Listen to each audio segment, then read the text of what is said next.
Good evening, good evening, good evening मेरी family के बच्चों, क्या हाल चाल है। मैं तो आपको बोलता हूँ, मेरे देश का फ्यूचर हो तुम। पता है, मतलब आपको इतने बड़े बड़े काम करने हैं, आप सोच भी नहीं सकते। मतलब जो मैंने आपसे उम्मीद लगाई है ना, अगर वो ड्रीम आप देखने स्टार्ट कर दो ना, वाकई मजा आ जाएगा सर। मैंने आपके लिए बहुत बड़े बड़े ड्रीम देखे हैं। तो चलो, सीएस और सीए की और सीएमए की डिग्री तो एक अलग बात है, बट उसके बाद ना आपने बहुत बड़े बड़े काम करने हैं अपने देश के लिए, अपने पेरेंट्स के लिए। इतना प्राउड फील करवाना है ना कि वाकई एक दिन मैं याद करूं कि ये मेरे फैमिली का बच्चा तो देखो उस मुकाम पे है, मुझे भी बहुत खुशी हो। मेरी सारी जो मनोकामना पूरी करोगे, पक्का पक्का। बच्चा कह रहा सर टेंशन मतलब पूरी करेंगे, और आप ही पूरी कर सकते हो, देखना। मतलब जो मेरी इच्छाएं जो मैं पूरी नहीं कर पाया, मतलब मेरी को इच्छा थी कि मैं कुछ पूरी करूं, बट वो मेरी फैमिली का अगर बच्चा कंप्लीट करेगा ना, क्या था, 90+ मार्क्स एक तो आपने लेके आने हैं।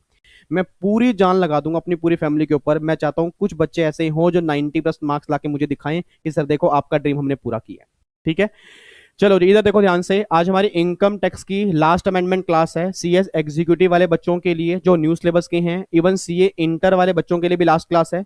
बट हाँ, इसके बाद ना दो इनकम टैक्स की अमेंडमेंट क्लास और आएंगी, जो सीएस प्रोफेशनल वाले बच्चों के लिए होंगी, और जो सीएस एग्जीक्यूटिव ओल्ड सिलेबस वाले बच्चे होंगे उनके लिए भी होंगी, दैट इज इंटरनेशनल टैक्सेशन। ठीक है। तो कुछ अमेंडमेंट ऐसी हैं जो सीएस एग्जीक्यूटिव न्यू सिलेबस में चैप्टर ही कवर नहीं है, तो बस आज उनकी लास्ट क्लास है। आज के बाद ना उनको जीएसटी की अमेंडमेंट क्लास देखनी स्टार्ट करनी है। अब वो जीएसटी की अमेंडमेंट कब आएगी जी? 25 तारीख के बाद से डेली एक अमेंडमेंट क्लास होगी जीएसटी की। अप्रोक्सीमेट 3 या 4 क्लास लगेंगी हमारी। मार्च के एंड तक सारी की सारी अमेंडमेंट क्लास कंप्लीट हो जाएंगी। फिर हमें अमेंडमेंट नहीं देखनी। फिर अप्रैल में हमें क्या करना है, इनकम टैक्स की रिवीजन करनी है विद अमेंडमेंट, सारी मैं कराऊंगा। और बहुत सारे बच्चों से मैंने पूछा था अमेंडमेंट करनी कैसे है, तो सबने कहा था कि सर डेली बेस पे अमेंडमेंट डेली बेस पे हो गई। बहुत सारे बच्चों ने मुझे ये भी कहा कि सर रिवीजन जो है ना वो डेली बेस पे कराना। तो मैं कोशिश करूंगा कि 20 या 22 घंटे की मैराथन ना डालने की बजाय मैं डेली यूट्यूब पर आ जाया करूं और डेली एक एक चैप्टर की रिवीजन कराऊं बहुत बढ़िया तरीके से।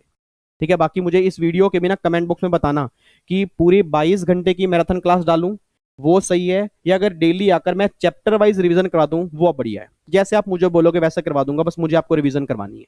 ठीक है जी। चलो इधर सुनो ध्यान से। अब आज के अमेंडमेंट क्लास स्टार्ट करने से पहले ना एक छोटी सी 4-5 लाइनें सुनाना चाहता हूँ पूरी फैमिली को। आपको लगता है अगर टाइम वेस्ट है तो 5 मिनट के बाद आ जाना, नहीं तो 2-4 लाइनें मुझे सुनानी है, मेरे दिल के अंदर हैं। इवन मैं नहीं, मैं गाना चलाऊंगा, वो हम सब के ऊपर एप्लीकेबल है, आपने जरूर सुनना है। ठीक है। और वो मेरी फैमिली के लिए है जी, ये बात ध्यान देना, आप सबके लिए है। मैं चला रहा हूँ जी, इधर देखो ध्यान से।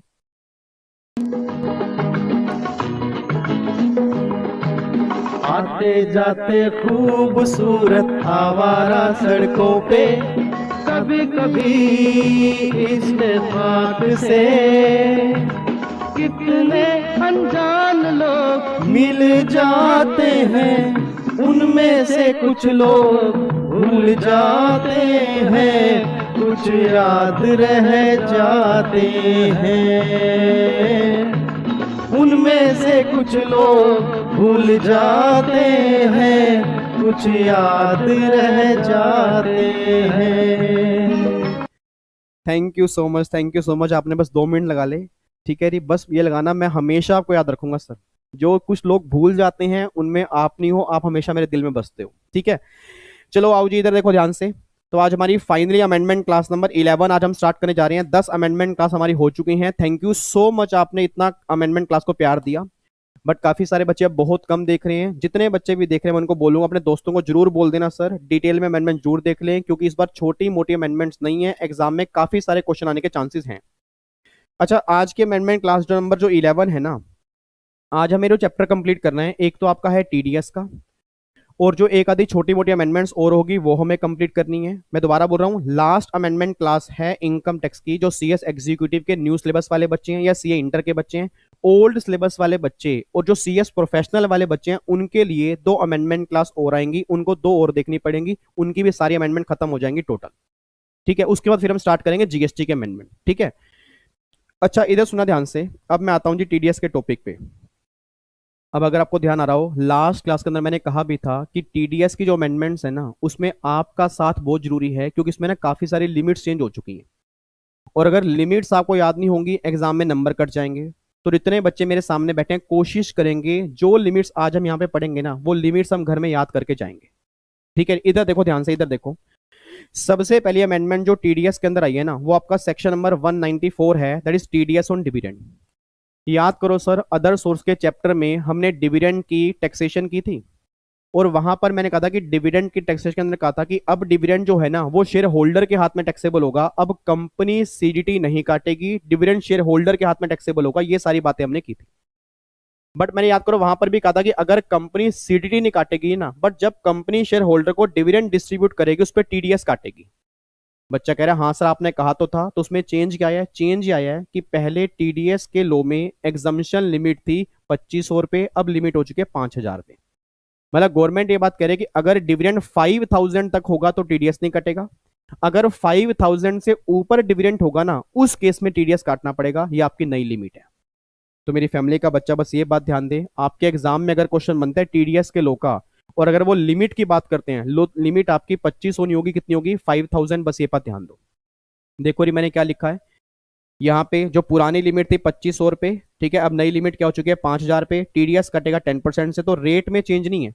अच्छा हाँ, कुछ बच्चों के मन में ना ये डाउट आ रहा है कि सर टीडीएस के रेट जो हैं वो 25% से कम हो चुके हैं। यस, कम हो चुके हैं, ये अमेंडमेंट मैंने पहले यूट्यूब के ऊपर डाली भी थी।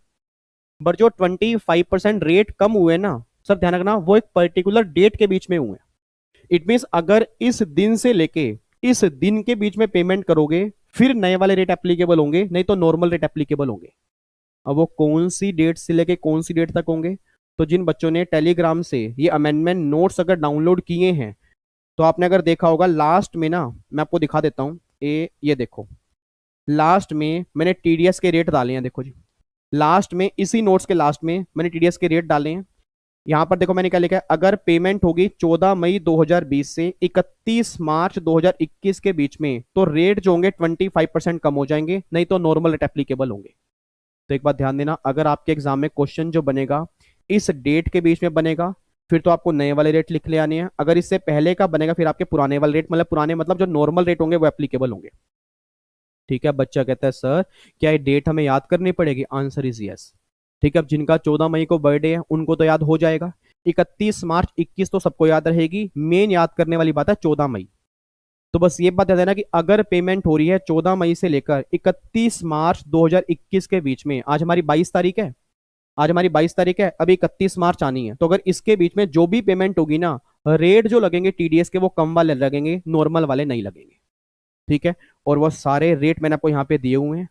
ठीक है, अब जो जो इंपॉर्टेंट रेट हैं, ऐसा करूंगा आज की क्लास के एंड में आपको बता दूंगा, वो रेट आपने जरूर याद करने हैं। आपके एग्जाम में मेजर क्वेश्चन जो बनते हैं वो उन्हीं रेट के बनते हैं। ठीक है, तो सारे रेट अगर याद हो गए सारे बढ़िया, बट अगर सारे याद नहीं हो रहे तो जो मैं इंपॉर्टेंट मार्क कराऊंगा आज की क्लास के एंड में वो आपने जरूर याद करने हैं। ठीक है, लो जी वापिस आ रहा हूं। तो इधर देखो ध्यान से, अब टीडीएस का रेट वैसे सेक्शन नंबर 194 में कितना है जी? वैसे आपका है 10%, बट अगर पेमेंट उसके बीच में फिर कितना हो जाएगा? 7.5%। तो मेनली बात क्या है कि जो चेंज आया है ना वो वैल्यू में चेंज आया। मतलब जो लिमिट आपकी पहले 2500 की थी, अब लिमिट कितनी हो चुकी है? 5000 की। पहला चेंज ही आ गया। दूसरा चेंज सुना ध्यान से, दूसरा चेंज क्या है? सेक्शन नंबर 194A, याद करो आपने टीडीएस के लो के अंदर पढ़ा होगा। सेक्शन नंबर 194A किसका था? TDS on interest other than interest on security. मतलब TDS on interest other than interest on security. It means अगर सिक्योरिटी पे इंटरेस्ट आ रहा है तो याद करो सेक्शन 193 लगता था। हेलो, इधर देखो ध्यान से, इधर इधर इधर इधर सुनना है। अगर सिक्योरिटी पे इंटरेस्ट आ रहा है तो 193 में टीडीएस करता था। अगर सिक्योरिटी पे इंटरेस्ट नहीं आ रहा, other than interest on security पे इंटरेस्ट आ रहा है, तो 194A लगता था। बच्चा कहता है सर, मैंने कहा हाँ, कहता 194A फिर किस केस में लगेगा? याद करो आपने बैंक में एफडी करवा रखी है, आपको एफडी से इंटरेस्ट मिल रहा है, 194A लगेगा। कोई लोन पे इंटरेस्ट है, 194A लगेगा। मतलब जहां सिक्योरिटी की बात नहीं होगी ना, इंटरेस्ट तो आ रहा है बट वो सिक्योरिटी से नहीं आ रहा, उस केस में 194A लगेगा। तो सिंपल सी बात है जी, जहां इंटरेस्ट की बातें सिक्योरिटी की होंगी तो 193 के पास जाना, जहां अदर देन सिक्योरिटी की होंगी 194A के पास जाना। अब बच्चा कहता है, देखो सामने एक बच्चा बैठा है, बच्चा कहता है सर इस सेक्शन में चेंज क्या है? इस सेक्शन में चेंज बताने से पहले ये समझ लो कि ओल्ड लॉ में क्या लिखा होता, अगर आपने घर से रिवीजन किया तो। अगर आपने रिवीजन नहीं की फिर तो आप मुझे गालियां निकालोगे, अगर रिवीजन की है तो बहुत बढ़िया समझ में आएगा। ठीक है, एक बार अपनी बुक खोल लेना जी, आप एक बार चेक करो 194A में ना ये लिखा था कि टीडीएस के प्रोविजन उस पर्सन पे लगेंगे, मतलब टीडीएस के प्रोविजन किसी भी पर्सन के ऊपर एप्लीकेबल होंगे इंडिविजुअल एचयूएफ को छोड़ के। इट मींस अगर कोई पर्सन, ध्यान सुना, अगर कोई पर्सन इंडिविजुअल एचयूएफ है तो वो 194A में कवर नहीं होता था। अगर वो इंडिविजुअल एचएफ को छोड़ के कोई भी है तो 194 ए में कवर था। तो फाइनली अब गवर्नमेंट ने अमेंडमेंट कर दी है, 194 ए में इंडिविजुअल एचएफ भी कवर कर ली है। बट इंडिविजुअल एचएफ भी सारे नहीं जिनका ऑडिट कंपलसरी है। मतलब जिस इंडिविजुअल एचएफ का ऑडिट कंपलसरी है, मतलब जिसकी टर्नओवर पिछले साल में 1 करोड़ से ज्यादा थी, या अगर प्रोफेशनल है उसकी टर्नओवर 50 लाख से ज्यादा थी, तो उसको टीडीएस काटना पड़ेगा 194 ए में। अब मेरे ख्याल से क्या नाम है, प्राची नाम है आपका? हाँ, प्राची मुझे कह रही है कि सर ऑडिट की लिमिट तो 5 करोड़ हो चुकी है ना। प्राची याद करो, जब मैंने सेक्शन 44 AB ऑडिट वाली अमेंडमेंट कराई थी ना, अगर आपको थोड़ा बहुत याद आ रहा हो, मैंने कहा था टीडीएस के लॉ में ऑडिट की लिमिट चेंज नहीं हुई। मतलब अगर मैं टीडीएस के लॉ की बात करूंगा तो 5 करोड़ की लिमिट टीडीएस के लॉ में एप्लीकेबल नहीं है, वैसे ऑडिट करवाने के लिए एप्लीकेबल है। बट जब बात टीडीएस काटने की आएगी उस केस में लिमिट दो ही होंगी, या तो 50 लाख या 1 करोड़। बच्चा कहते हैं सर तो फिर 5 करोड़ रुपए की लिमिट जो हमने वहां पे की थी, तो क्या वो इस केस में एप्लीकेबल नहीं होगी? Answer is no. और ये बात मैं नहीं कह रहा सर, ये बात लॉ में ही लिखी है। आप अगर लॉ ध्यान से देखोगे, लॉ में कहीं नहीं लिखा 5 करोड़, लॉ में लिखा 1 करोड़। तो सिंपल सी बात है, आपके एग्जाम में जब क्वेश्चन बनेगा ना, तो क्वेश्चन बहुत ध्यान से पढ़ना कि वो टीडीएस के लॉ का है या नॉर्मल ऑडिट करवाने की बात कर रहा है। ठीक है। और 5 करोड़ की लिमिट भी कब लगती है, याद करो, अगर कैश ट्रांजेक्शन 5% तक होती है। अगर कैश 5% तक है उस केस में 5 करोड़ की होगी, नहीं तो 1 करोड़ की है। बट गवर्नमेंट कह रही टीडीएस के तो ना हर केस में लिमिट 1 करोड़ ही होगी, 5 करोड़ की लिमिट यहां पे एप्लीकेबल नहीं है। तो 194 ए में पहला चेंज ये आ गया कि पहले यहाँ पे इंडिविजुअल एचएफ कवर नहीं थे, अब इंडिविजुअल एचएफ भी टीडीएस काटेंगे। बट हर इंडिविजुअल एचएफ नहीं जिनका ऑडिट कंपलसरी होगा। और ऑडिट की लिमिट कितनी होगी? अगर प्रोफेशनल है तो 50 लाख है, अगर बिजनेसमैन होंगे तो 1 करोड़ रुपए की लिमिट एप्लीकेबल होगी। ये बात ध्यान देना। देखो जी यहाँ पे क्या लिखा हुआ है जी, क्या लिखा हुआ है, कीपिंग अदर थिंग्स सेम, मतलब बाकी चीजें सेम है as mention already in the section, बाकी सब चीजें सेम है। Applicability for individual and HUF is change as under, मतलब इंडिविजुअल एचयूएफ यहाँ पे आ चुके हैं। अब इंडिविजुअल एचयूएफ अगर टर्नओवर 1 करोड़ से ऊपर है और अगर प्रोफेशनल हो तो उस केस में 50 लाख से ऊपर है, उस केस में देखो क्या लिखा है, is required to deduct TDS. It mean अब इनके ऊपर भी ऑब्लिगेशन है कि अगर ये इंटरेस्ट की पेमेंट करेंगे इनको टीडीएस काटना पड़ेगा। और किस रेट से काटना पड़ेगा वो सारी बातें अपने क्लास में पहले की हुई हैं, उसमें कोई चेंज नहीं है। हाँ, अगर पेमेंट उस स्पेसिफाइड डेट के बीच में होगी फिर रेट आपके कम हो जाएंगे। ठीक है। तो एक तो अमेंडमेंट 194 ए में ही आई है। दूसरी अमेंडमेंट क्या है वो सुना ध्यान से। दूसरी अमेंडमेंट क्या आई है? दूसरी अमेंडमेंट ये आई है कि अभी तक ना कोऑपरेटिव सोसाइटी, प्लीज ध्यान सुना, अभी तक कोऑपरेटिव सोसाइटी अगर इंटरेस्ट की पेमेंट करती थी उस केस में टीडीएस का लॉ नहीं लगता था। अगर आपने 194 ए ध्यान से पढ़ा होगा, अगर इंटरेस्ट की पेमेंट कोऑपरेटिव सोसाइटी कर रही है उस केस में टीडीएस का लॉ नहीं था। फाइनली अब गवर्नमेंट ने 194 ए जो है वो कोऑपरेटिव सोसाइटी के ऊपर भी एप्लीकेबल कर दी है। बच्चा कह रहा है सर तो क्या अब अगर कोऑपरेटिव सोसाइटी इंटरेस्ट की पेमेंट करेगी तो क्या टीडीएस का लॉ लगेगा? आंसर इज यस, लगेगा। देखो ये क्या लिखा हुआ है, the scope of section 194 A to deduct tax at source in respect of payment of interest is being widen, मतलब बढ़ा दिया, in respect of cooperative society. It mean अब कोऑपरेटिव सोसाइटी वाले केस में भी टीडीएस का लॉ एप्लीकेबल होगा, but कुछ कंडीशन है। पहली कंडीशन तो ये है कि अगर इंटरेस्ट 40,000 और सीनियर सिटीजन वाले केस में 50,000 से ऊपर होगा तब टीडीएस कटेगा। और दूसरी कंडीशन, सबसे मेन कंडीशन जो है, कि जो ये कोऑपरेटिव सोसाइटी है उसकी टर्नओवर जो है ना वो 50 करोड़ से ज्यादा होनी चाहिए। मतलब अगर सोसाइटी की टर्नओवर 50 करोड़ से ऊपर है फिर 194 ए लगेगा, नहीं तो नहीं लगेगा। तो मेरी सीएस फैमिली के बच्चे ध्यान दें, इस बार के एग्जाम में क्वेश्चन ये बन जाएगा कि पहली बात तो 194 ए क्या इंडिविजुअल एचएफ पे लगेगा? नहीं लगेगा। आंसर इज यस, लगेगा। क्या हर इंडिविजुअल एचएफ पे लगेगा? Answer is no. उन पे लगेगा जिनका ऑडिट कंपलसरी होगा, वो टीडीएस काटेंगे, बाकी लोग नहीं काटेंगे। और ऑडिट की लिमिट कितनी होगी? या तो 50 लाख या 1 करोड़। फिर एक क्वेश्चन ये बनेगा, क्या कोऑपरेटिव सोसाइटी के ऊपर 194 ए लगेगा? Answer is yes. बट अगर उसकी टर्नओवर 50 करोड़ से ऊपर होगी तो लगेगा, नहीं तो नहीं लगेगा। तो आपके एग्जाम में सर टर्नओवर की लिमिट पूछ लेंगे सोसाइटी वाले केस में, तो ध्यान देना 50 करोड़ की लिमिट है। ठीक है। अब जो ये अमेंडमेंट यहाँ पे आई है ना, ये जो अमेंडमेंट देखो ये सारा ग्रीन में है, इस अमेंडमेंट को मैंने एक डायग्राम में कन्वर्ट की है और मैं चाहता हूँ वो डायग्राम आपको दिखाऊं ताकि और बढ़िया समझ में आए आपको। इधर देखो ध्यान से, यहाँ पे ये अमेंडमेंट है जी, देखो जी, summary of amendment that is section number 194A। अब ध्यान से देखना जी। अगर कोऑपरेटिव सोसाइटी है वो इंटरेस्ट पे कर रही है, दो केस हैं, या तो अपने मेंबर्स को या दूसरी कोऑपरेटिव सोसाइटी को। इट मीन अगर कोऑपरेटिव सोसाइटी अपने मेंबर्स को इंटरेस्ट पे करेगी उस केस में क्या होगा, ये ट्रीटमेंट होगा। अगर कोऑपरेटिव सोसाइटी दूसरी कोऑपरेटिव सोसाइटी को इंटरेस्ट पे करेगी उस केस में क्या होगा, ये सेकंड केस है। देखो ये क्या लिखा है, अगर मेंबर्स को इंटरेस्ट पे कर रहे हैं तो गवर्नमेंट कह रही है TDS shall be deducted if interest amount exceed 40,000 और 50,000 इन case of senior citizen in the financial year, and एक सेकंड कंडीशन भी है, and total receipt of the pair cooperative society. Pair means जो पेमेंट कर रही है, मतलब जो सोसाइटी इंटरेस्ट पे कर रही है उसकी टर्नओवर जो है 50 करोड़ से ज्यादा होनी चाहिए in the preceding financial year. तो अगर ये दोनों कंडीशन सेटिस्फाइड होंगी तो टीडीएस कटेगा, नहीं तो टीडीएस नहीं कटेगा। सर अगर एक कोऑपरेटिव सोसाइटी दूसरी कोऑपरेटिव सोसाइटी को इंटरेस्ट पे कर रही है उस केस में लिमिट क्या होगी, उस केस में लिमिट होगी 40,000।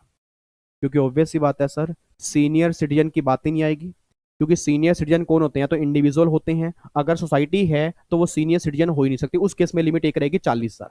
बट हाँ, टर्नओवर वाली कंडीशन यहां पर भी है, मतलब टर्नओवर वाली कंडीशन तो दोनों में एप्लीकेबल होगी। अगर सोसाइटी की टर्नओवर 50 करोड़ से ऊपर होगी तो 194A लगेगा, नहीं तो नहीं लगेगा।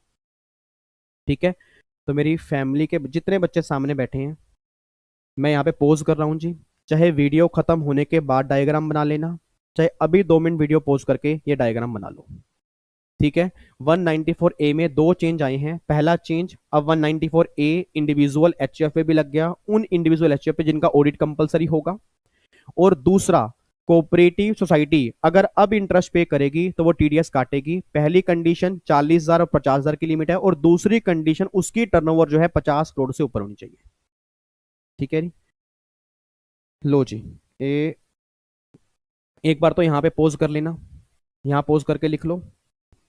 ठीक है, अब मैं थोड़ा सा ऊपर कर रहा हूं, ये लो जी, यहां तक है आपका। ये सेम का मतलब ये है कि जो ये टर्नओवर वाली कंडीशन है ना, वो इस केस में भी एप्लीकेबल है, बस ये पर ध्यान देना। तो अगर एग्जाम में अब क्वेश्चन बन गया तो मेरी फैमिली का सिंगल बच्चा भी अब गलती नहीं करके आएगा। ठीक है जी, दो अमेंडमेंट आई हैं। पहली अमेंडमेंट आपको बता दें, इंडिविजुअल एचएफ पे 194A लगेगा। दूसरी अमेंडमेंट, कोऑपरेटिव सोसाइटी अगर इंटरेस्ट पे करेगी तो भी वो टीडीएस काट सकती है।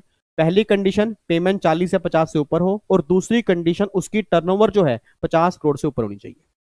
अगर होगी तो 194A लगेगा, नहीं तो 194A नहीं लगेगा। ठीक है जी, लो जी, इसकी नोटिंग कंप्लीट कर लेना जी। हो गया जी, अब मैं वापिस आ रहा हूं जी। एक बार इसकी नोटिंग कंप्लीट कर लेना आराम से पोज करके। अब मैं वापिस आ रहा हूं उस अमेंडमेंट पे। ये देखो जी, ये अमेंडमेंट आपकी है 194A की। ठीक है, तो उम्मीद करता हूँ आप सबके पास नोट्स होंगे। जिन बच्चों के पास नोट्स नहीं है, दोबारा कह रहा हूँ, टेलीग्राम चैनल पे चले जाना, वहां से डाउनलोड कर लेना नोट्स। आपके सारे अमेंडमेंट नोट्स जो हैं वो सारे के सारे वहां पर हैं। ठीक है, तो अब जाके 194A जो है हमारा कंप्लीट हो गया। अब ये 194A के बाद ना जो अगली अमेंडमेंट है वो 194C, 194H, 194I, 194J और 194IB, इन सब में एक लाइन ऐड कर दी है।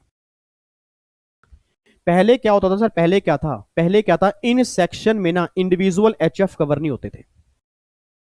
अगर आप बुक ओपन करोगे दिसंबर तक, अगर आप, मेरे ख्याल से फैमिली के वजह से दिसंबर वाले होंगे जिन्होंने दिसंबर में एग्जाम दिए होंगे, उनकी बुक में ना इन सेक्शन में इंडिविजुअल एचएफ की बात नहीं थी। अब गवर्नमेंट कह रही है कि अगर इन सेक्शन की बात करेंगे तो पहली बात, ये सेक्शन जो है इंडिविजुअल एचएफ के ऊपर लगेंगे, और दूसरी बात उन इंडिविजुअल एचएफ पे लगेंगे जिनका ऑडिट कंपलसरी होगा, और तीसरी बात, ऑडिट की लिमिट जो होगी ना वही 50 लाख 1 करोड़ होगी, 5 करोड़ की लिमिट नहीं होगी। तो मतलब कहना क्या चाह रहा हूं सर, सिंपल शब्दों में क्रक्स बोलो ना, कहना क्या चाह रहा हूं, कहना ये चाह रहा हूं कि भैया जो भी सेक्शन में टीडीएस के लो में इंडिविजुअल एचयूएफ जहां पर भी कवर होंगे वो टीडीएस तब काटेंगे जब उनका ऑडिट कंपलसरी होगा, और ऑडिट की लिमिट जो होगी 50 लाख और 1 करोड़ होगी। मतलब 5 करोड़ रुपए की लिमिट ऑडिट की है, बट वो सिर्फ ऑडिट करवाने के लिए है, टीडीएस के लो के लिए नहीं है। तो आप चेक कर लो जी, आपके सामने अमेंडमेंट यहां लिखी है। देखो जी, बिजनेस अगर कर रहे हो तो 1 करोड़ की लिमिट है, अगर प्रोफेशनल हो तो लिमिट आपकी 50 लाख की है। तो बस सिंपल सा फंडा, ये बात ध्यान देना, इन सारे सेक्शन में पहली बात इनकी एप्लीकेबिलिटी इंडिविजुअल एचएफ के ऊपर आ चुकी है, और दूसरी बात वो इंडिविजुअल एचएफ जिनका ऑडिट कंपलसरी है, और तीसरी बात जो ऑडिट की लिमिट होगी वो 1 करोड़ और 50 लाख होगी। ठीक है। और मुझे नहीं पता वैसे कोई बच्चा स्टार्टिंग से अमेंडमेंट क्लास देख रहा है, अब से देख रहा है, अगर शायद आप स्टार्टिंग से देख रहे हो तो मे बी अगर आपको पता लग रहा हो, ये अमेंडमेंट हमने वैसे ऑडिट वाले टॉपिक के अंदर भी की थी, और इवन मैंने वहां पे लिखवाया भी था कि जब हम टीडीएस के लो की बात करेंगे ना, तो टीडीएस के लो में 5 करोड़ की लिमिट एप्लीकेबल नहीं होगी, या तो लिमिट लगेगी 1 करोड़ की या लिमिट लगेगी 50 लाख की। और देखो वही आपके सामने है जी। ठीक है नी। तो ये सारी की सारी अमेंडमेंट जो हैं इन सब सेक्शन में लाइन ऐड कर दी गई है कि आपकी एप्लीकेबिलिटी इंडिविजुअल एचएफ के ऊपर भी होगी और उन इंडिविजुअल एचएफ के ऊपर होगी जिनका ऑडिट कंपलसरी है। मतलब अब इन लोगों को भी टीडीएस काटना पड़ेगा अगर वो इस सेक्शन में कवर हो जाते हैं। ठीक है, लो जी, अब ये पॉइंट क्लियर हो गया जी। अब मैं आगे कर दूं, ये तो बिल्कुल सिंपल सा है, जो अमेंडमेंट 194 ए के अंदर है वही सेम अमेंडमेंट इस सेक्शन के अंदर है, तो इतना बड़ा कोई इशू नहीं है। अब आ जाओ जी, अगला सेक्शन जो है ना वो है 194 के। ये भी बिल्कुल सिंपल सेक्शन है। 194 के में लिखा हुआ है न्यूली इंसर्टेड, मतलब पहली बात ये दिसंबर तक के एग्जाम में ये सेक्शन था ही नहीं टीडीएस के लो में, अभी इंसर्ट हुआ है फाइनेंस एक्ट 2020 से। इसमें क्या लिखा हुआ है, TDS in respect of units, मतलब अगर यूनिट्स पे इनकम आएगी और जब वो इनकम डिस्ट्रीब्यूट की जाएगी तो उस पर टीडीएस काटना पड़ेगा। देखो जी क्या लिखा है, any person responsible for paying to a resident any income in respect of units, मतलब अगर कोई पर्सन इनकम पे कर रहा है यूनिट्स पे, तो जब वो इनकम पे करेगा ना तो गवर्नमेंट कह रही है उस पे उसको टीडीएस काटना पड़ेगा। 5,000 से अगर ऊपर इनकम है तो रेट लगेगा 10%, ये 194 के है। तो सिंपल सी बात ध्यान देना सर, जैसे डिविडेंड की इनकम पे टीडीएस कटता है ना, वैसे अगर आप यूनिट्स पे इनकम आएगी उस पर भी टीडीएस कटेगा। रटने वाला बच्चा, अब सारे, अब देखो एकदम बच्चा अलर्ट हो गए रटने वाले बच्चे के नाम पे। क्या सारे रटने वाले बच्चे बैठे हो गए नालायक? बच्चा कह रहा है सर टीडीएस के चैप्टर में तो रटना ही पड़ता है सर। सर बड़ी दिक्कत है, टीडीएस के लो में ना याद ही नहीं होते सर हमें लिमिट्स। और मैं कई बार अपनी क्लास के अंदर बोलता हूँ, क्योंकि आप में से कई बच्चे क्लास के होंगे, मे भी कई बच्चे क्लास के नहीं होंगे, तो जो बच्चे क्लास के हैं या नहीं, एक बात समझ लो जी, अभी भी आपके पास 60 दिन बचे हैं, 60 दिन से ज्यादा बचे होंगे। तो जो टीडीएस का चैप्टर है या जहां जहां इनकम टैक्स में लिमिट्स है ना, उसका एक तरीका याद करने का, उसको डेली पढ़ना स्टार्ट कर दो, और सारी एक साथ नहीं, बाइफरकेट करके।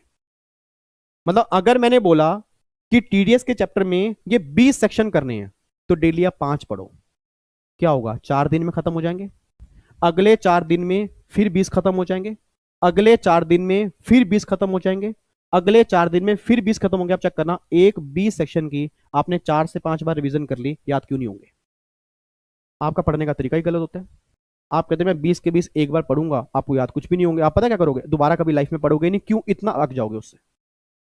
तो सिंपल सी बात है सर, जो चीज मुश्किल लगती है ना उसको ब्रेक कर करके पढ़ो, क्योंकि अगर आप नहीं पढ़ोगे सर, एग्जाम में तो कंफर्म क्वेश्चन बनता है टीडीएस का, क्या बनेगा, या तो रेट बनेगा या वैल्यू बनेगा। अब सोच के बोलना, अगर आपको रेट याद नहीं है और वैल्यू याद नहीं है, तो मैं हर बार बोलता हूं सर फ्री के नंबर है, इसमें कोई लॉजिक नहीं है। अगर कोई बच्चा यहां पे खड़ा होकर आर्ग्यूमेंट करे ये लिमिट 5,000 क्यों है, इसका कोई लॉजिक ही नहीं है। वही सिंपल सी बात है, 194 के बात कहता है कि अगर यूनिट्स पे इनकम है, वो इनकम की पेमेंट करोगे तो टीडीएस काटना पड़ेगा, बात खत्म। अब 5,000 के बाद ही क्यों काटना है और 10% से ही क्यों काटना है, उसका लॉजिक नहीं है। तो सिंपल सी बात है, अगर ये लिमिट याद होगी तो एक नंबर मिलेगा, नहीं तो नहीं मिलेगा। तो मेरी फैमिली का बच्चा बस ये ध्यान दे कि जो सेक्शन आज मैं इंपॉर्टेंट बताऊंगा वो सेक्शन आपको डेली बेस पे पढ़ने हैं और ब्रेक कर करके पढ़ने हैं। ठीक है जी। तो 194 के ये किस पे आ गया, यूनिट्स पे आ गया। क्या कह रहे हैं, अगर इनकम 5,000 से ऊपर है तो 10% टीडीएस काटना पड़ेगा, ये बात ध्यान देना। अच्छा अब यहां पे आ जाओ जी, 194N, ये पहले भी था बट इसमें अब थोड़ा सा चेंज आ गया।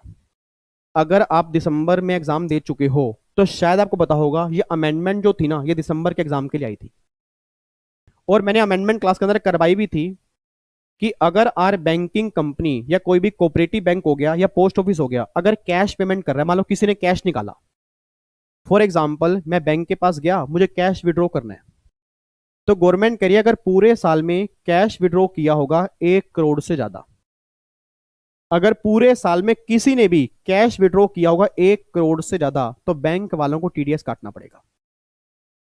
अब गवर्नमेंट ये बात कहते हैं क्यों टीडीएस काटना पड़ेगा, क्योंकि ऑब्वियस सी बात हम कंट्रोल करना चाहते हैं।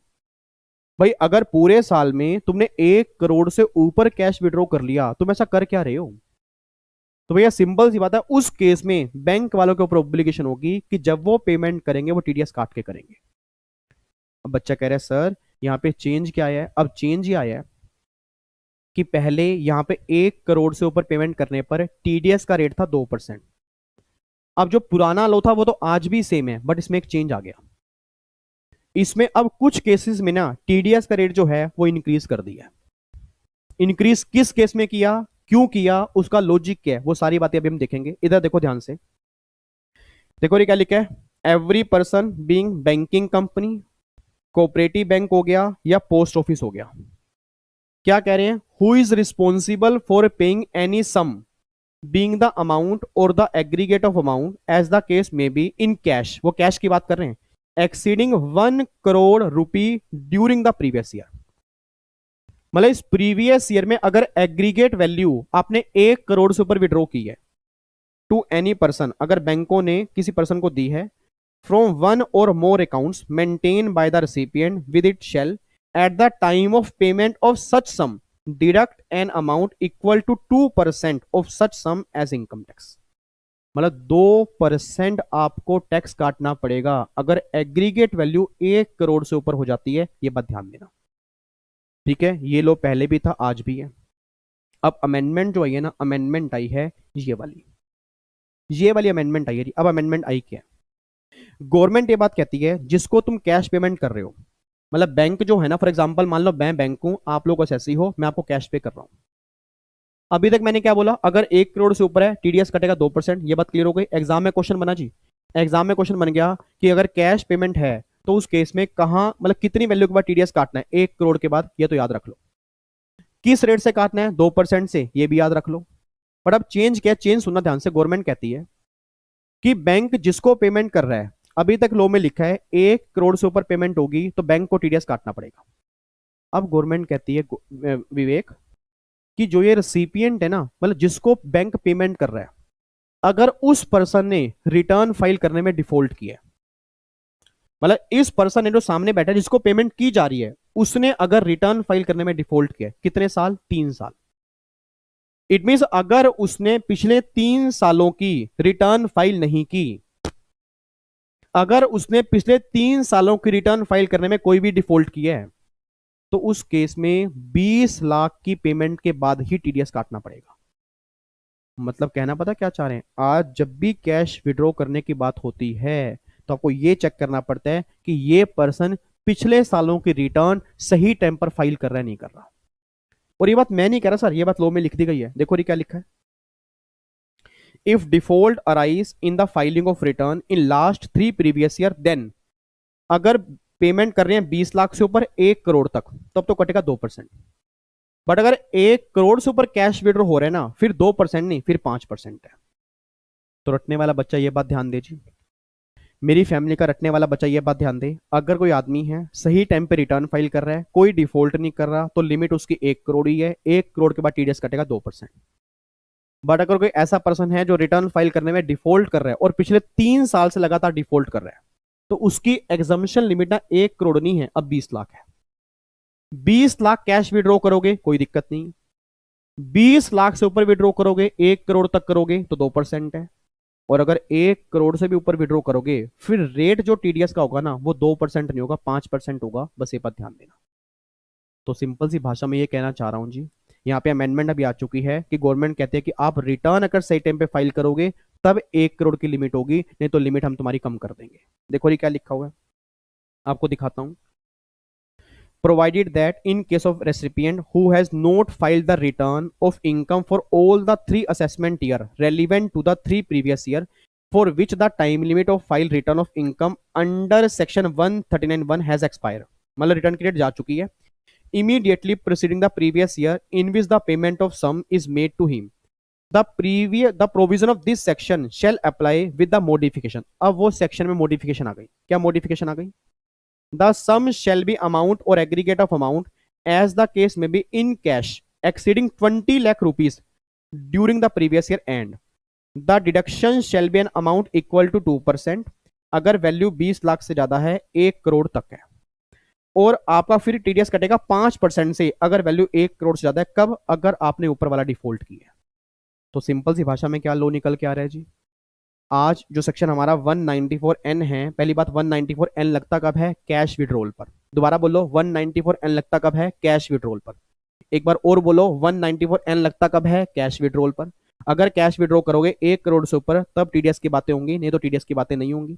बट अगर रिटर्न फाइल करने में डिफॉल्ट कर रहे हो पिछले 3 साल से लगातार, तो लिमिट आपकी 20 लाख होगी, 1 करोड़ नहीं होगी। 20 लाख तक कैश विड्रॉ करोगे कोई टीडीएस नहीं है, 20 लाख से ऊपर है 1 करोड़ तक है 2% है, और अगर 1 करोड़ से ऊपर होगा तो फिर रेट आपका 2% नहीं होगा, 5% होगा। बस ये बात ध्यान देना, ठीक है जी। तो ये देखो जी, ये इसका डायग्राम है साइड में, अगर आपको यहाँ पे दिख रहा है तो आप इसकी नोटिंग यहाँ से कर सकते हो। ये क्रक्स डायग्राम है कि अगर bank, cooperative bank, post office payment कर रहे हैं कैश में एसएससी को, 1 करोड़ से ऊपर टीडीएस कटेगा 2%। देखो फिर मैंने एक स्टार बनाया है, ठीक है, और फिर यहाँ पे स्टार को डिफाइन किया कि अगर रिटर्न फाइल करने में डिफॉल्ट है तो फिर जो नए रेट होंगे 20 लाख से ऊपर 1 करोड़ तक 2% है, 1 करोड़ से ऊपर कितना हो जाएगा? 5%, ठीक है। तो ये आपका है जी सेक्शन नंबर 194N। कोई दिक्कत तो नहीं है?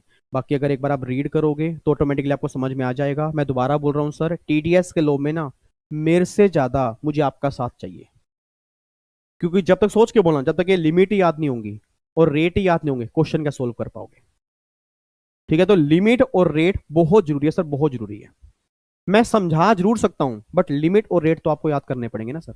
कोशिश मैं कर दूंगा याद करवाने की, बट जब आप खुद कोशिश नहीं करोगे तो फायदा कुछ भी नहीं होगा, ठीक है।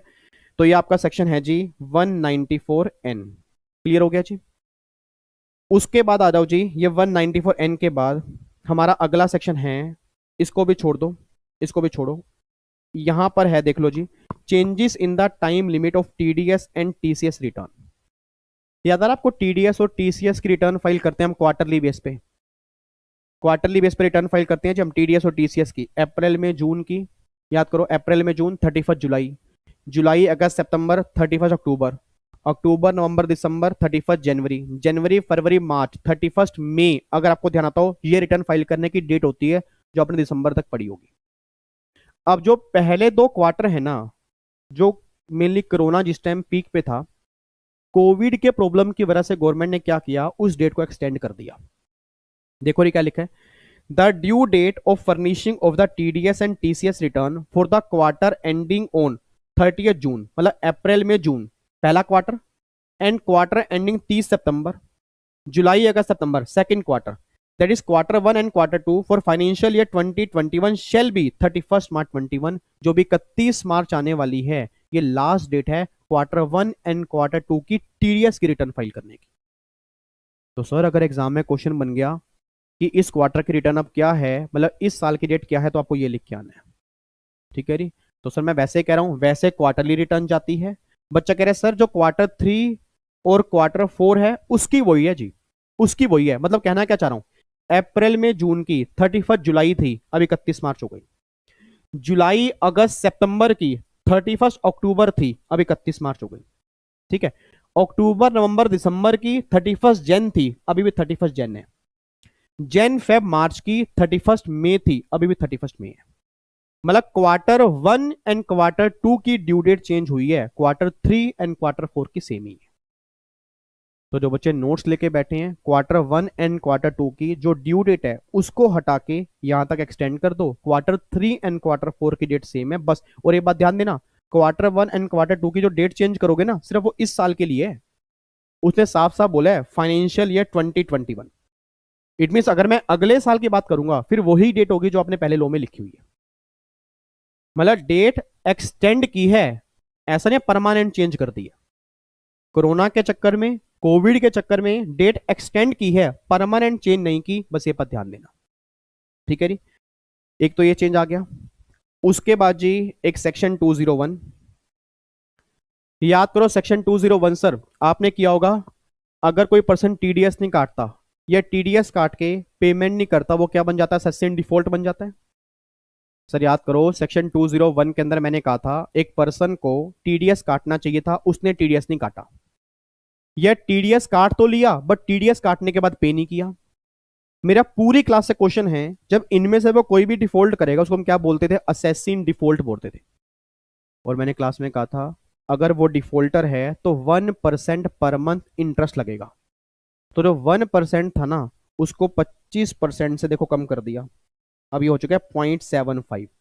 बट परमानेंट नहीं, देखो ये क्या लिखा है, where the due date for payment of TDS falls during 20th March 2020 to 29th June 2020 and such TDS has not been paid by such date but is paid by 30th June 2020। मतलब अगर आपका payment जो है वो 20 मार्च 2020 से 29 जून 2020 के बीच में आ रही थी, आपने पेमेंट नहीं की और पेमेंट कर दी 30 जून को, then the rate of interest in respect of such amount for the period delay shall not exceed 0.75% of every month or part of month। तो रटने वाला बच्चा ये बात ध्यान दे, गलती से भी अपने नोट्स में जो मैंने डायग्राम बनवाए थे क्लास के अंदर, अगर नोट्स आपके पास हो मेरी क्लास के या किसी भी टीचर के हों, डायग्राम आपका बना होगा या कुछ भी आपने नोटिंग की होगी, उसमें बस ये ध्यान देना कि आपको ये डेट यहां पर रखनी है। अगर ध्यान रखना, अगर पेमेंट की ड्यू डेट मेरी इस दिन के बीच में फॉल कर रही है, हेलो इधर देखो, इधर इधर इधर मेरी तरफ, अगर पेमेंट की ड्यू डेट इसके बीच में फॉल कर रही है फिर रेट ऑफ इंटरेस्ट होगा 0.75। अगर इसके अलावा कहीं फॉल कर रही है फिर रेट ऑफ इंटरेस्ट आपका 1% पर मंथ ही है। तो मेरी फैमिली का बच्चा ये ध्यान दे सर, टीडीएस के लो में ना इस बार डेट की गेम बहुत ज्यादा है, तभी चैप्टर मैंने करवाया लास्ट में, क्योंकि अगर पहले करवाता बिल्कुल गायब हो जाता, बिल्कुल गायब। मैंने लास्ट में इसलिए कराया कि कम से कम कुछ तो याद रहेगा और इसके बाद क्या करोगे, रिवीजन करोगे आप। तो जो 2 अमेंडमेंट क्लास नहीं आनी ना, जो प्रोफेशनल वाले बच्चों की आनी है, आपकी तो आनी नहीं, आपने 2 दिन में बस यही करना है, सारी अमेंडमेंट्स दोबारा से रिवाइज करनी है। और प्रैक्टिकल क्वेश्चन की टेंशन लो मत आप, प्रैक्टिकल क्वेश्चन अमेंडमेंट के सारे मैं करवा दूंगा, जो क्लास में किए हैं वो तो किए हैं, उसके अलावा भी कई सारे प्रैक्टिकल क्वेश्चन हम और करेंगे, तो उसकी टेंशन आप छोड़ दो। बस आपको एक काम करना है, जो 2 लेक्चर अभी यूट्यूब पे आएंगे वो होंगे प्रोफेशनल के लिए, आपने वो नहीं देखने, आपने क्या करना है, जितने लेक्चर अभी तक आए अमेंडमेंट के वो सारे आपने रिवाइज करने हैं। और कसम है आपको, देख लो, अगर आपने रिवाइज नहीं किए ना सर, पाप लगेगा, फिर काली माता आएगी, देख लेना फिर। तो प्लीज आपने रिवीजन जरूर करनी है, मैं आपको हाथ जोड़ के विनती कर रहा हूं, क्योंकि अमेंडमेंट मोस्ट इंपॉर्टेंट है। ठीक है, तो सेक्शन 201 में अमेंडमेंट क्या है जी, अगर ड्यू डेट आपकी फॉल करेगी इस दिन से लेकर इस दिन के बीच में, तो रेट ऑफ इंटरेस्ट जो है वो लगेगा 0.75% लगेगा, 1% एप्लीकेबल नहीं होगा, बस ये बात ध्यान देना। तो ये अमेंडमेंट आई है सेक्शन 201 में। उसके बाद देखो जी, एक सेक्शन नया आया जी 194O, that is newly inserted, ये सेक्शन ही नया इंसर्ट हुआ है। और ये सेक्शन है क्या, वो ध्यान सुना सर, ये सेक्शन है क्या, ये सेक्शन है इलेक्ट्रॉनिक कॉमर्स ऑपरेटर। अब जैसे ही मैंने नाम लिया ना ईसीओ का, तो बच्चे के दिमाग में जीएसटी घूमने लगा। याद है कुछ जीएसटी में आपने पढ़ा होगा चार्जिंग सेक्शन, सेक्शन नंबर 95, कि अगर कोई, याद है कुछ आपको, मैं थोड़ा बहुत याद कराऊं, थोड़ा सा अगर मैं आपको याद कराऊं, कि अगर 3 स्पेसिफाइड सर्विस ईसीओ के थ्रू प्रोवाइड करवाई जाती हैं तो उसके इसमें ईसीओ जीएसटी पे करता है, अगर आपको ध्यान आ रहा हो 95। अब ईसीओ को हम टीडीएस के अंदर भी लेके आ चुके हैं इनकम टैक्स में।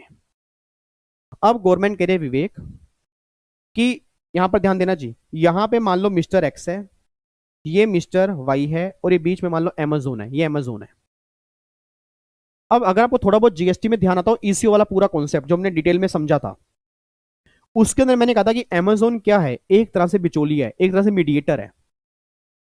आज अमेजोन पे आप जितने भी ऑर्डर बुक करते हो, एक्चुअल में वो सामान किसी और का होता है।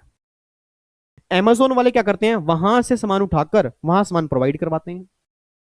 अब गवर्नमेंट कह रही है अमेजोन को कि अमेजोन, फ्लिपकार्ट, मिंत्रा या कोई भी इलेक्ट्रॉनिक कॉमर्स ऑपरेटर, कोई भी ऑनलाइन वेबसाइट वाला, जब परचेजर से पेमेंट लेकर सेलर को पेमेंट करेगा, हेलो इधर देखो, गवर्नमेंट ये बात कह रही है, मेरे लाल, मेरे काले, मेरे पीले, मेरे नोनू, मेरे सोनू, मेरे बैंगनी, मेरे महरून, मेरे पिंक कलर के बच्चे, इधर ध्यान दे दो यार, इधर ध्यान दे दो। जो समझ में थोड़ा बहुत नहीं आता ना टीडीएस का, लोग कई बच्चे कहते हैं समझ में नहीं आता, तो और भी समझ में नहीं आएगा अगर आप ध्यान से नहीं पढ़ोगे। और मैं आपको बार बार कह रहा हूं सर, फ्री के नंबर कटवाओगे, फ्री के नंबर, अगर आपको लिमिट्स याद नहीं होंगी। और 5-10 मिनट की बात हो रहा है, अमेंडमेंट सारी खत्म होने वाली है, बातचीत क्यों कर रहे हो। इधर देखो ध्यान से, इधर देखो 194O में क्या लिखा है, 194O में लिखा है गवर्नमेंट कह रही है ऑनलाइन प्लेटफॉर्म वालों को कि ऑनलाइन प्लेटफॉर्म वालों परचेजर से पेमेंट लेके जब तुम पेमेंट करोगे सेलर को, भाई अमेजोन, मिंत्रा हो गया, फ्लिपकार्ट हो गया, स्विगी हो गया, जोमेटो हो गया, करते क्या है? ये करते क्या है सर? ये आपस में इन दोनों को मिलवाने का काम करते हैं। आज अगर मान लो मैंने जोमेटो के ऊपर या स्विगी के ऊपर मान लो मैंने किसी रेस्टोरेंट से खाना बुक किया, उस रेस्टोरेंट को मैं जानता तक नहीं हूं। स्विगी वालों ने क्या किया, उस रेस्टोरेंट वालों को एक कस्टमर दे दिया, उसके लिए वो कमीशन चार्ज करेंगे। अब अगर मान लो 100 रुपए का खाना है तो मैंने पेमेंट की स्विगी को, मैंने रेस्टोरेंट को पेमेंट नहीं की, मैंने पेमेंट की स्विगी को, जोमेटो को, अमेजोन को, फ्लिपकार्ट को, मिंत्रा को, वो पेमेंट करेंगे उस पर्सन को। तो गवर्नमेंट अब इन मीडिएटर को बोल रही है, मीडिएटर, कि जब तुम परचेजर से पेमेंट लेकर पेमेंट करोगे सेलर को, तब तुम्हें टीडीएस काटना पड़ेगा। इट मींस आज अमेजोन, फ्लिपकार्ट, मिंत्रा, उन सब पर टीडीएस का लो लगा दिया, बट हर केस में नहीं काटना, हर केस में नहीं काटना। अगर कोई सेलर, मतलब जिसको तुम पेमेंट कर रहे हो, अगर वो इंडिविजुअल एचएफ है, अगर वो इंडिविजुअल एचएफ है, मतलब कोई कंपनी नहीं है, कोई फर्म नहीं है, कोई एओपी में नहीं है, सिर्फ इंडिविजुअल एचएफ है, और उसकी सेल जो है 5 लाख तक है, मतलब पूरे साल में जब वो बिजनेस कैरी करता है सिर्फ 5 लाख तक कैरी करता है, एंड उसने तुम्हें पैन कार्ड या आधार कार्ड दे दिया, अगर उसने अपना पैन कार्ड दे दिया या अपना आधार कार्ड दे दिया और उसकी सेल 5 लाख तक है, उस केस में टीडीएस का लो नहीं लगेगा, नहीं तो टीडीएस का लो लगेगा। देखो जी यहाँ पे क्या लिखा है, मैं आपको दिखाता हूं जी। An e commerce operator shall require to deduct TDS at the rate of 1%, at the rate of 1% at the time of credit of amount of sale or service और both to the account of the e commerce participant. E commerce participant mean कौन होते हैं? Supplier जो इसमें participant कर रहे हैं, और at the time of payment thereof to the participant by any mode whichever is earlier. Rate क्या है जी? टीडीएस का रेट है 1%। वो कह रहे हैं the amount shall be include the payment directly made by the purchaser of goods और service to the e commerce participant. मतलब कि अगर परचेजर डायरेक्टली पेमेंट सेलर को भी कर देगा ना, तो भी उस पर टीडीएस का लो लगेगा, गवर्नमेंट कहना चाह रही है। हाउएवर, लेकिन, किंतु, परंतु, ध्यान से पढ़ना जी, however this provision shall not be applicable for e-commerce participant if the e-commerce participant happens to an individual or HUF and the gross amount of sale or services or both of such individual HUF through such ECO during the year does not exceed 5 lakh and such e-commerce participant furnish a PAN और आधार। ठीक है, तो बस ये बात ध्यान देना जी, अगर आप इंडिविजुअल HUF हो तो उस केस में आपके ऊपर टीडीएस का लो नहीं लगेगा। कब? 2 कंडीशन है। पहली कंडीशन, आपकी टोटल सेल उस ईसीओ से 5 लाख से ऊपर नहीं है, और दूसरी कंडीशन क्या है? आपने पैन कार्ड या आधार कार्ड जमा करा दिया। अब सुना, मैं एक बात करवाना चाहता हूं, अगर आपको थोड़ा बहुत ध्यान आ रहा हो जी, आपने टीडीएस के लो में ना एक सेक्शन किया था 206AA। 206AA सर, टीडीएस का लो तो पहली बात हमने किया ही नहीं था, सच बताएं दिल की बात तो, और जिन बच्चों ने किया था उनको ध्यान ही नहीं आ रहा। याद करो नालायकों, आपने टीडीएस के लो में किया था, अगर पैन कार्ड आप जमा नहीं कराते या पैन कार्ड गलत देते हो या पैन कार्ड इनवैलिड देते हो तो टीडीएस जो करता है वो हाई रेट से करता है। याद है आपको? हाँ हाँ हाँ, याद आ गया। किस रेट से करता है? 20%। याद करो सर, अगर टीडीएस के लो में आप पैन कार्ड नहीं देते या गलत देते हो, उस केस में टीडीएस कटेगा हाई रेट से, सेक्शन 206AA। उसमें एक चेंज आ गया, गवर्नमेंट कहती है वैसे बाकी सब सेक्शन में हायर रेट जो होता है वो नॉर्मली 20% हो जाता है, बट अगर 194O की बात करोगे, इसमें पैन कार्ड नहीं दिया, इसमें पैन कार्ड गलत दिया, उस केस में टीडीएस जो कटेगा ना वो मैक्सिमम 5% से कटेगा, उसके ऊपर नहीं कटेगा। मतलब 20% वाला रेट 194O वाले केस में एप्लीकेबल नहीं होगा अगर आप पैन कार्ड जमा नहीं करवाते तो भी। ठीक है, तो आपके एग्जाम में क्वेश्चन बन सकता है जी कि section 194O, electronic commerce operator ने पेमेंट की इंडिविजुअल को, उसने पैन कार्ड जमा नहीं कराया या पैन कार्ड गलत जमा कराया, तो इस केस में टीडीएस किस रेट से कटेगा? मैक्सिमम 5%, इससे ऊपर नहीं कट सकता। और देखो मैंने कहा था ना, एक अमेंडमेंट जो है मैंने छुड़वा दी थी ऊपर, देखो जी अब section 206AA, TDS at higher rate. देखो क्या लिखा है, a recipient who fail to furnish the PAN, मतलब रिसीवर पैन फर्निश करने में फेल हो गया, to the person making a payment would suffer TDS at the higher rate. कौन से रेट हैं जी? पहला, एक तो जो रेट स्पेसिफाइड है, जो रेट आपके फाइनेंस एक्ट में है, और at the rate 20% whichever is higher, यही पढ़ा था हमने क्लास में। अब उसमें चेंज क्या आ गया, as per the finance act 2020 5% is required to deduct TDS in case of 194 O instead of 20%। रटने वाला बच्चा ये बात ध्यान दे जी, 20% की जगह 5% हर केस में नहीं हुआ। मतलब आज भी सेक्शन 206 डबल ए में 20% ही है, बट 194 ओ वाले केस में 5% है, बाकी सब केस में 20% है। तो मेरी फैमिली का बच्चा ये ध्यान दे, आज अगर मैं पैन कार्ड जमा नहीं कराता और मेरा केस अगर 194 ओ वाला है, तो हायर रेट में जो हम 20% लेते थे वो 20 की जगह कितना आएगा 5, क्योंकि उसका नॉर्मल रेट कितना है 1%, तो हायर कितना बना दिया 5% बना दिया। और ये बात मैं नहीं कह रहा जी, ये बात आपकी 194 ओ जो सेक्शन है उसमें ली हुई है। तो देखो मैंने एक छोटा सा डायग्राम बनाया है, ये अमेजोन है, ये वाई है, ये एक्स है। परचेजर ने ऑर्डर किया अमेजोन को, अमेजोन ने फिर पेमेंट की सेलर को, तो जब ये पेमेंट करेगा सेलर को, इसको काटना पड़ेगा TDS at the rate 1%। But अगर वो इंडिविजुअल है, एचयूएफ है, उसकी सेल टोटल 5 लाख तक है और उसने पैन कार्ड जमा करवा दिया, उस केस में टीडीएस काटने की रिक्वायरमेंट नहीं है, ये 194 ओ कहता है जी। बात समझ में आती है जी। तो ये आपका सेक्शन है 194 ओ, ठीक है। उसके बाद एक सेक्शन है 197 जी, याद आ रहा है कुछ आपको 197 और 197 ए? कहाँ याद होगा सर, रिवीजन तो आप कर नहीं रहे। और ये मैं आप समझ, अब मेरे को पता क्या समझ में आ रहा है, ये जो बच्चे डिसलाइक पे ठोक रहे हैं, डिसलाइक जो ठोक रहे हैं, ये वही नालायक बच्चे हैं जो बिना रिवीजन की क्लास देखने आते हैं, उनको समझ में क्या आएगा। और फिर पता है एक काम करते हैं, अरे यार समझ ही नहीं आ रहा यार, अगर थोड़ा सा भी अगर पहले टीडीएस का लोग पढ़ के आए होते ना, ये बच्चों की गेम थी सर। सही बता रहा हूँ सर, कुछ है ही नहीं। प्रॉब्लम क्या है, आप पहले पढ़ के नहीं आए, अब अगर पुराना लो बिल्कुल भी याद नहीं होगा तो दिक्कत तो आएगी ना। आप चाहे उसके लिए मुझे गाली निकाल दो आप, ठीक है। इधर सुना ध्यान से, आपको मैं थोड़ा सा रिकॉल करवा दूं। आपने सेक्शन 197 पढ़ा होगा और एक 197 ए पढ़ा होगा। 197 ए था सेल्फ डिक्लेरेशन, याद आ रहा है कुछ आपको? याद करो, मैंने क्लास में एग्जांपल दिया था कि अगर रिसीवर को लगता है कि यार मेरा टीडीएस नहीं कटना चाहिए, मेरा टीडीएस क्यों कट रहा है, मैं चाहता हूं मेरा टीडीएस ना कटे, तो उस केस में गवर्नमेंट ने कहा था या तो सेल्फ डिक्लेरेशन फाइल कर दो। थोड़ा सा और याद कराऊं, फॉर्म नंबर 15G 15H 197 ए। फिर मैंने कहा था 197 में गवर्नमेंट ये बात बोलती है कि भैया तुम डिपार्टमेंट के पास जाओ, डिपार्टमेंट तुम्हारा केस चेक करेगा, अगर उसको लगता है कि हाँ भाई जेन्युइन केस है, उस केस में वो तुम्हें सर्टिफिकेट देगा, वो सर्टिफिकेट जाके डिरेक्टर को दे देना, डिरेक्टर तुम्हारा टीडीएस नहीं काटेगा। ये 197 में था। तो बस इन्होंने ये बोल दिया जी, जो 197 था ना, वो जो सर्टिफिकेट वाला था, वो 194 ओ के ऊपर भी एप्लीकेबल हो जाएगा। मतलब जो नया सेक्शन है 194 ओ, उसके ऊपर भी ये सेक्शन एप्लीकेबल होगा। तो वैसे कोई अमेंडमेंट खास नहीं है, बट आपको पता होना चाहिए कि 194 ओ जो है वो भी 197 में कवर कर दिया इन्होंने, ठीक है। ये 197 के अंदर चेंज आया बस, ठीक है।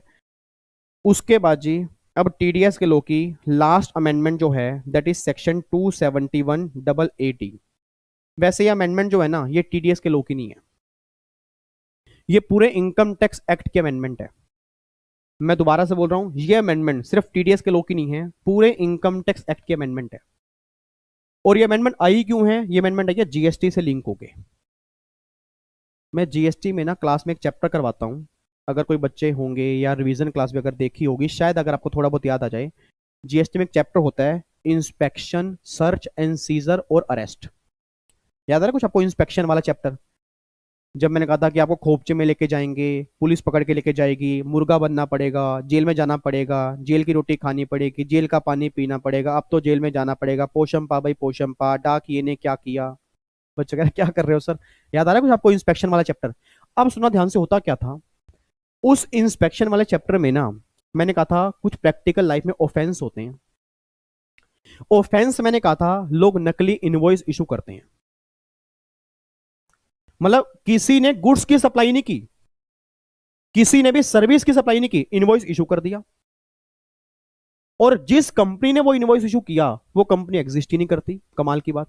सर क्या ऐसा होता है? प्रैक्टिकली ऐसा ही होता है सर। मैंने कहा ना, एक अपना ड्रीम जरूर बनाना, आप चाहे लो में काम करना, सीएस की फैमिली के बच्चे काम लो में करना, बट एक बार टैक्स में जरूर जाना। अगर कहीं से टैक्स में काम करने का मौका मिले ना सर, आपको जिंदगी के नजारे नहीं आगे, फिर आप मुझे बोल देना। ऐसी दुनिया है टैक्स की प्रैक्टिकल लाइफ में। आप हैरान हो जाओगे सर, हैरान हो जाओगे। जो बातें आपने क्लास में सुनी थी ना, वो सारी बातें प्रैक्टिकली देखोगे, आप कहोगे सर वाकई मजा आ गया। अगर कभी मौका मिले तो जरूर जाना। मैं हमेशा कहता हूं, अगर कहीं मौका मिले टैक्स में काम करने का, जरूर करना चाहिए। मजा बहुत आता है काम करने का, सीखने को बहुत मिलता है। तो प्रैक्टिकल लाइफ में नकली इनवॉइस करते थे सर। याद करो ई वे बिल का चैप्टर, जीएसटी में टॉपिक क्या था, ई वे बिल का। और ई वे बिल के टॉपिक के अंदर मैंने साफ साफ कहा था, ई वे बिल कॉन्सेप्ट गवर्नमेंट क्यों लेके आई, क्योंकि जो लोग बोगस इनवॉइस इशू करते थे, फर्जी इनवॉइस इशू करते थे, नकली इनवॉइस इशू करते थे, उसको रोकने के लिए ई वे बिल आया था। अब गवर्नमेंट इतनी परेशान हो चुकी थी नकली इनवॉइस से, तो गवर्नमेंट एक बहुत जबरदस्त सेक्शन लेकर आ गई इनकम टैक्स में, 271 क्यों? क्योंकि लोग इनवॉइस इशू करते थे, खर्चा दिखाते थे, प्रॉफिट कम करते थे। अब इनकम टैक्स वाले बोलते थे भाई चक्कर क्या है, भाई तुमने नकली इनवॉइस इशू किया, उस नकली इनवॉइस के बेस पे तुमने आईटीसी भी गलत क्लेम किया, चलो जीएसटी वाले जो करेंगे करेंगे, तुमने वो खर्चा दिखाया, मतलब ऑब्वियस सी बात है, जब मैंने इनवॉइस इशू किया तो खर्चा तो जनरेट हो गया ना, खर्चा दिखा के पीएनएल में डेबिट किया, प्रॉफिट कम किए, टैक्स कम हो गया।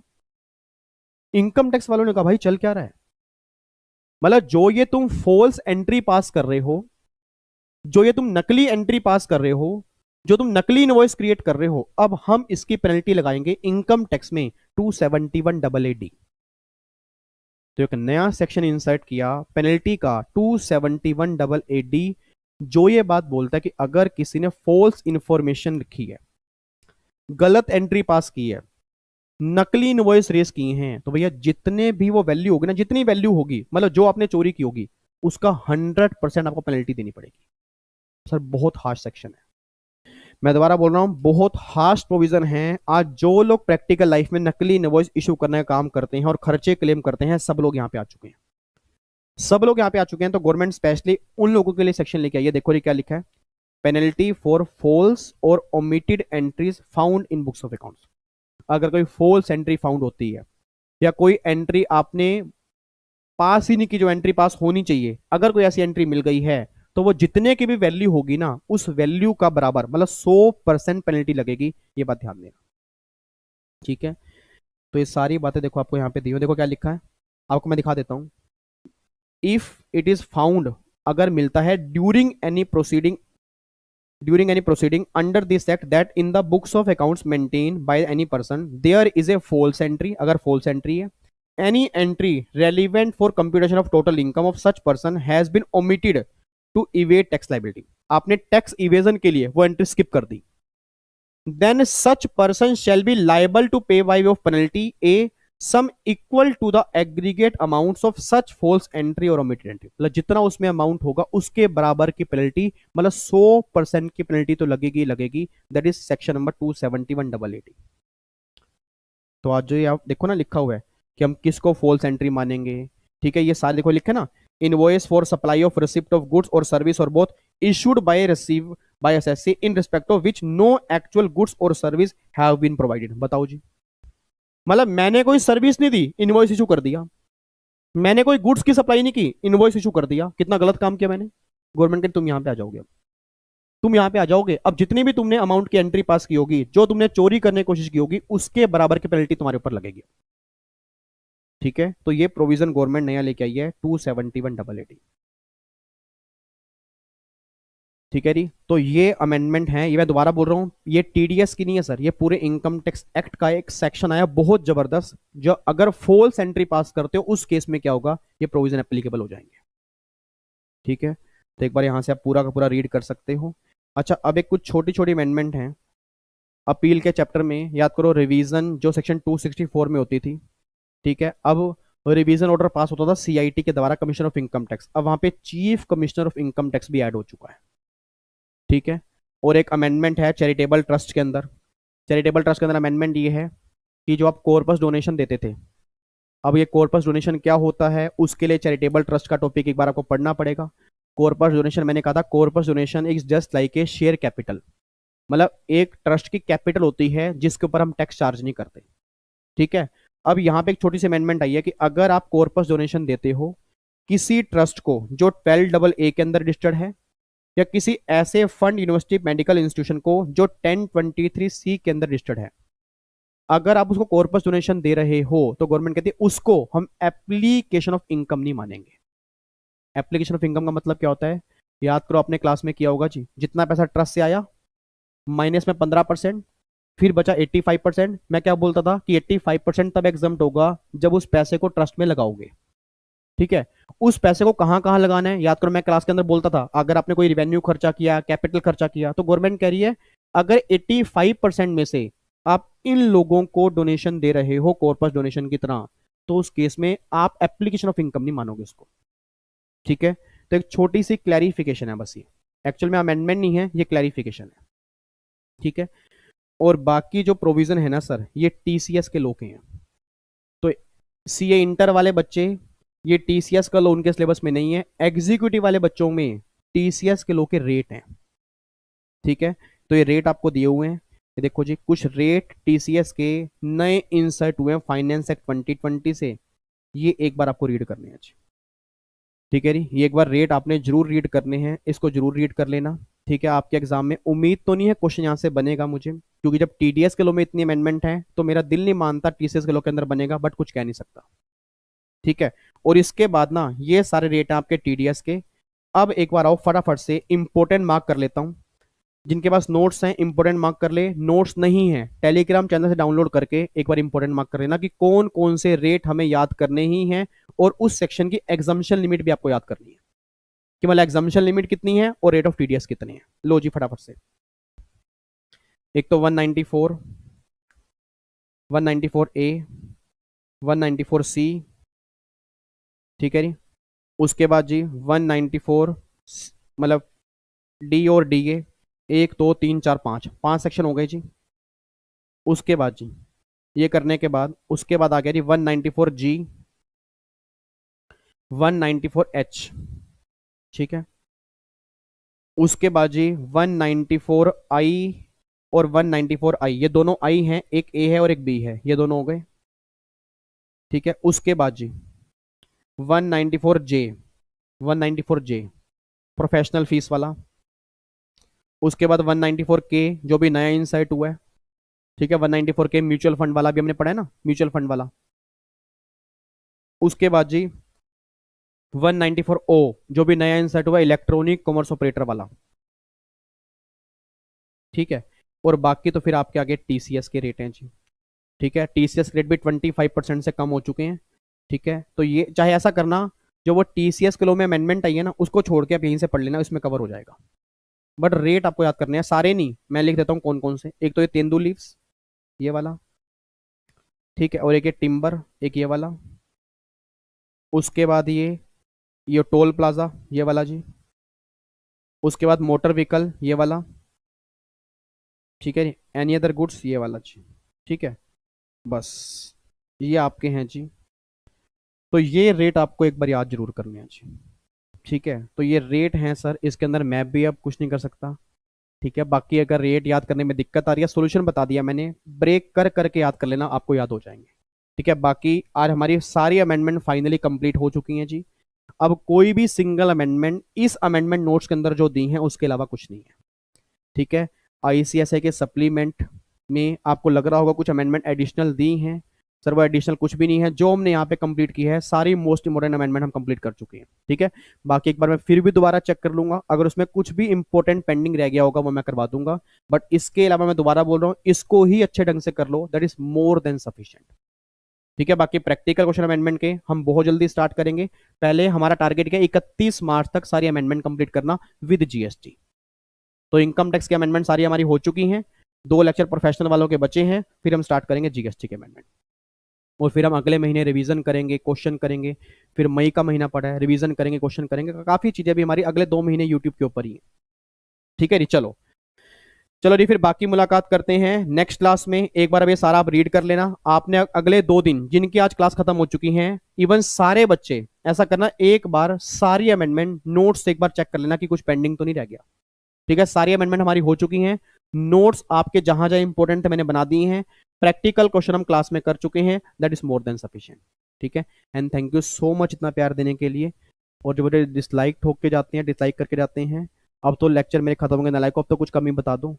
ठीक है, मतलब ये मुझे समझ नहीं आता क्या उन्हें, चलो क्या बोलूं यार बार बार, ठीक है, अगर अच्छा लगे तो प्यार जरूर दे के जाना, वो मेरा मोटिवेशन है सर, उससे मुझे एक मोटिवेशन मिलता है कि नहीं मुझे काम करना है। बाकी थैंक यू सो मच इतना प्यार देने के लिए। फिर मुलाकात करूंगा एग्जीक्यूटिव वाले बच्चों के साथ और सी इंटर वाले बच्चों के साथ जीएसटी के अमेंडमेंट क्लास में, बाकी प्रोफेशनल वाले बच्चे और सीएस एग्जीक्यूटिव ओल्ड सिलेबस वाले बच्चों के साथ नेक्स्ट अमेंडमेंट क्लास में मुलाकात करूंगा इंटरनेशनल टैक्सेशन के अमेंडमेंट के साथ, ठीक है। ओके जी, bye bye, tata, thank you so much.